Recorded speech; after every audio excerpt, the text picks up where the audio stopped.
Olá pessoal, e hoje, dia 22 de maio, nós fazemos memória a uma santa bastante popular, que eu tenho certeza que você já ouviu falar. Sempre aos domingos a gente fala sobre a vida do santo do dia, e muitos deles a gente não tem tanto conhecimento, não ouve falar tanto. Mas essa eu tenho certeza que você já ouviu. Ela é conhecida como a Santa Intercessora das Causas Impossíveis, e nós estamos falando de Santa Rita de Cássia.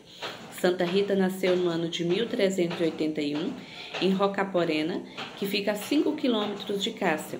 Ela era filha única de Antônio Lote e Amata Ferri, e ela não tem por nome de batismo Rita. Ela foi batizada com o nome de Marguerita, do latim, traduzindo para a nossa língua, Margarida, que significa pérola ou pedra preciosa.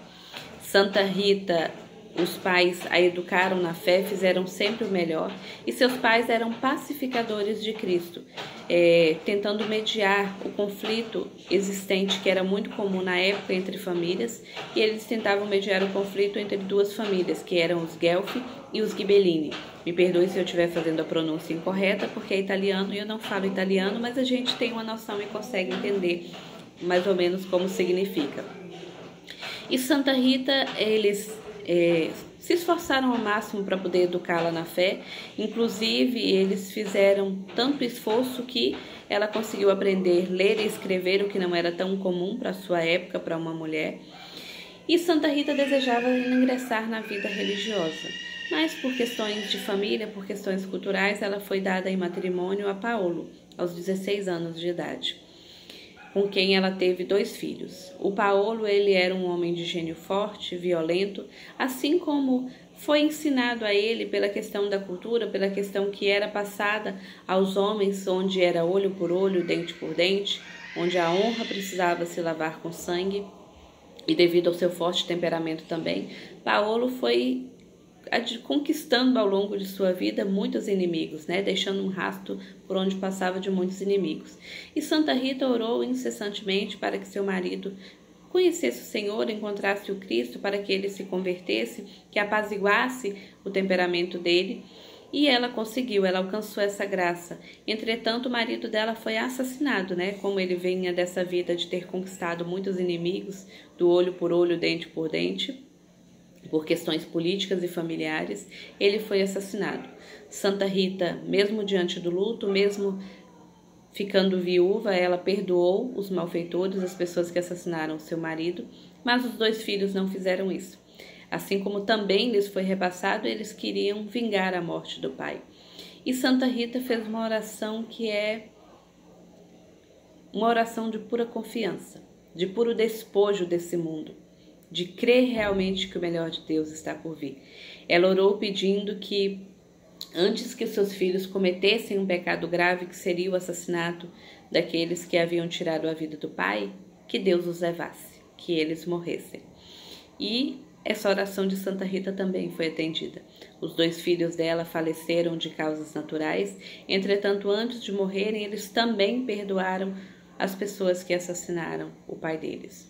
Santa Rita, posteriormente, depois de ter passado por tudo isso, de ter vivido o luto ficando viúva, de ter vivido o luto perdendo os 2 filhos, ou melhor, devolvendo-os para Deus, porque foi uma oração que ela própria pediu, ela então decide ingressar na vida religiosa, aquilo que já era o seu sonho desde antes, quando ela foi dada em matrimônio a Paulo, mas ela não foi aceita de primeira, porque ela queria entrar na ordem agostiniana e não era permitido que viúvas adentrassem a ordem. Mas ela não desistiu e posteriormente ela entrou. E para poder conseguir entrar, ela contou com a ajuda de 3 intercessores que eram seus santos de devoção, que era São João Batista, Santo Agostinho e São Nicolas de Tolentino. Após entrar na vida religiosa, a vida de Santa Rita também não foi fácil.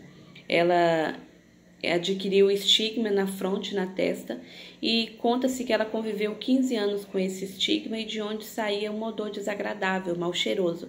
Então ela ficou reclusa por muito tempo em sua cela, onde se dedicou à vida de oração, à penitência e amor a nosso Senhor Jesus Cristo. Conta-se que no dia em que ela morreu, no ano de 1457, aos 76 anos de idade, na cela de Santa Rita, no momento de sua partida, houve um clarão muito forte, uma luz muito forte, e que um cheiro muito agradável de perfume estava na sua cela.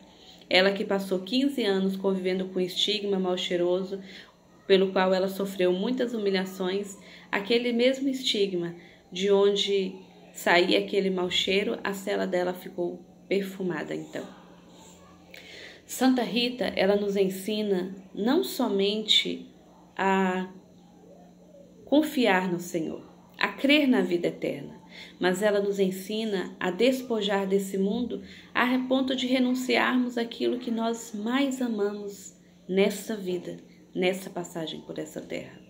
Quem é mãe, quem é pai, sabe que a gente espera que a vida siga uma ordem cronológica, biológica, na qual os papéis são: os filhos vão enterrar os pais. Quando é o contrário, não existe nem nome para essa dor. Quando se perde o marido, você fica viúva. Quando se perde os pais, a gente fica órfão. Mas quando um pai, uma mãe perde um filho, não há nem nome para essa dor. E realmente se perde parte de si. A gente até diz que no dia que uma mãe perde um filho, todas as outras ficam de luto porque é um sentimento sobrenatural. Mas Santa Rita, confiando na vida eterna, confiando na glória do Senhor, de poder viver no corpo eterno juntamente com Jesus Cristo, ela pede, ela ora, pedindo que seus filhos não viessem a perder essa graça. Portanto, que Deus os levasse. E Deus ouve as orações de Santa Rita, e os seus filhos, eles partem para junto do Senhor, mas antes eles dão o perdão àqueles que assassinaram seus pais. Quantas e quantas vezes eu e você pensamos se valia a pena as renúncias que nós fazemos? E não eram renúncias talvez tão grandes como essa. Cada um sabe a sua cruz, cada um sabe o peso que carrega sobre os seus ombros, mas a gente precisa diariamente lembrar que toda renúncia que fizermos nesse mundo vale a pena. Porque o que nos espera é eterno.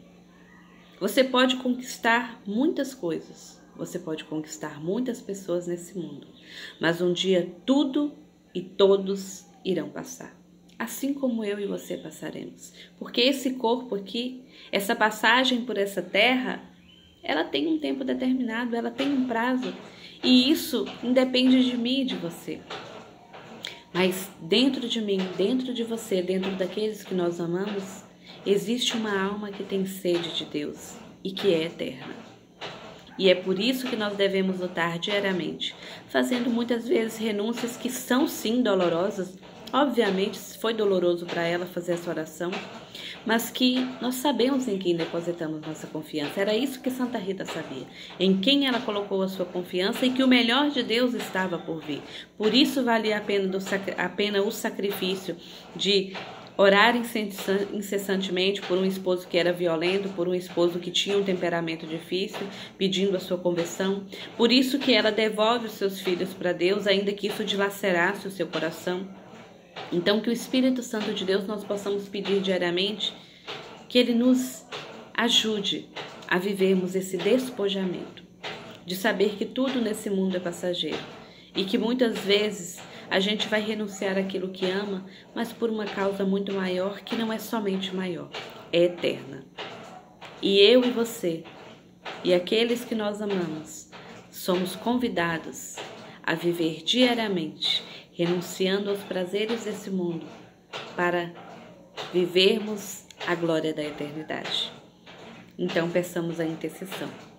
Santa Rita de Cássia, intercedei por nós.